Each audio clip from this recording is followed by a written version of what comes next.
પત્રકાંડ આ શબ્દ જ્યારે યાદ આવે ત્યારે આપણે સૌરાષ્ટ્રનું એ રાજકારણ યાદ આવી જાય છે, કારણ કે અમરેલીની અંદર જે પત્રકાંડ થયું એ પણ સૌ કોઈને યાદ છે. પરંતુ હવે તો પત્રકાંડની એક કહેવાય ને કે આમ લાઈન લાગી ગઈ છે.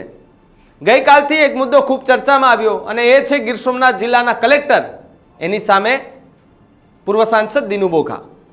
આ બંનેની લડાઈમાં હવે અન્ય નેતાઓ પણ સામે આવ્યા છે.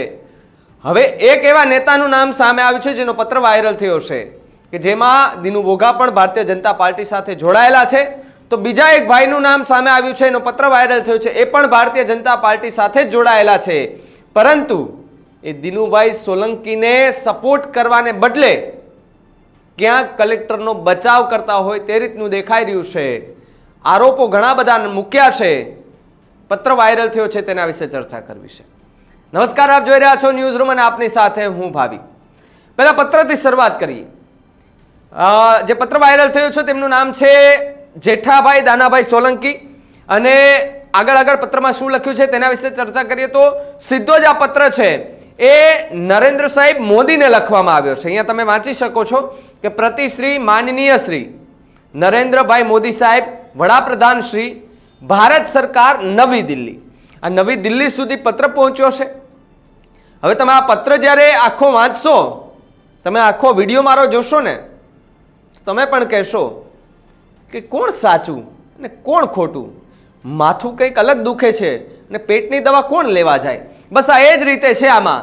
હવે આગળ જે આપણે વાત કરીએ પત્રની, તો પત્રમાં લખ્યું છે કે હું જેઠાભાઈ દાનાભાઈ સોલંકી, કોડીનાર, અનુસૂચિત જાતિના પૂર્વ ધારાસભ્ય શ્રી, આપને મારા લેટરથી ગીર સોમનાથ જિલ્લાના ચાલી રહેલા એક ગંભીર બાબતો આપ સમક્ષ ધ્યાને મૂકું છું, જે ધ્યાને લેવા મારી નમ્ર વિનંતી છે.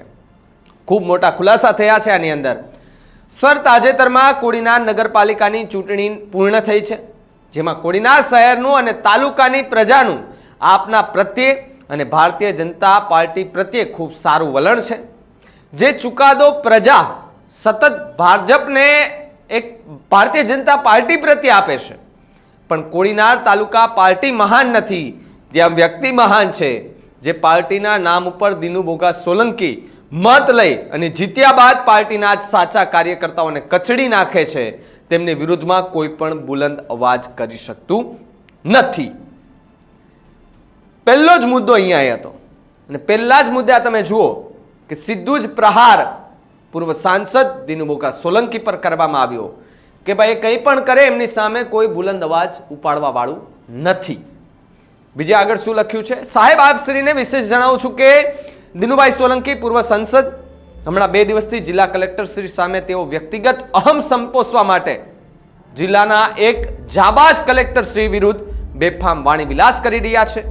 અધિકારીઓને ડર પેદા કરવા તેમનો ભાજપનો વિડીયો છે એ સતત સોશિયલ મીડિયા પર વાયરલ કરી અને ભય પેદા કરવામાં આવી રહ્યો છે. સાહેબ, દિનુભાઈને પેટમાં દુખે છે અને માથું ફૂટે છે.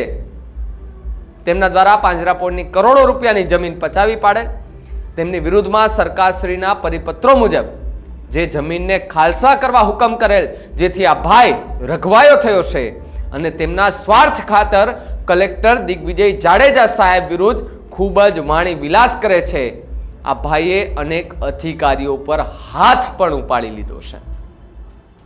ખૂબ મોટા આરોપ દિનુ બોઘા સોલંકી પર લાગી રહ્યા છે અને જેમાં કહી રહ્યા છે આ ભાઈ જેઠાભાઈ સોલંકી કે ભાઈ અનેક એવા અધિકારીઓ છે કે જેની ઉપર હાથ ઉપાડી લીધા હોવાના આરોપ લાગ્યા છે. બીજો પત્ર છે, શું લખ્યું છે એમાં વાત કરીએ.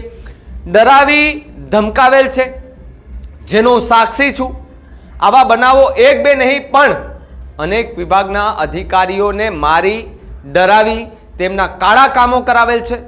જ્યારે આ ભ્રષ્ટાચારી માણસના કારણે જિલ્લામાં ભાઈચારાની ભાવના રહી નથી, કારણ કે ગીર સોમનાથ જિલ્લામાં સારા અને સજ્જન અધિકારીઓ પાર્ટીની ઇમેજ સારી રાખે તેને ક્યારેય ટકવા નથી દેતા.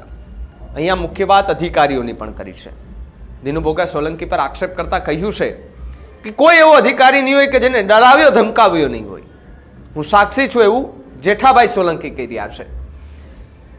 ગૌચરની જમીનો, પાંજરાપોળની જમીનો, નાના સીમાંત ખેડૂતોની જમીનો યેનકેન પ્રકારે પચાવી પાડી કબજો કરેલ છે.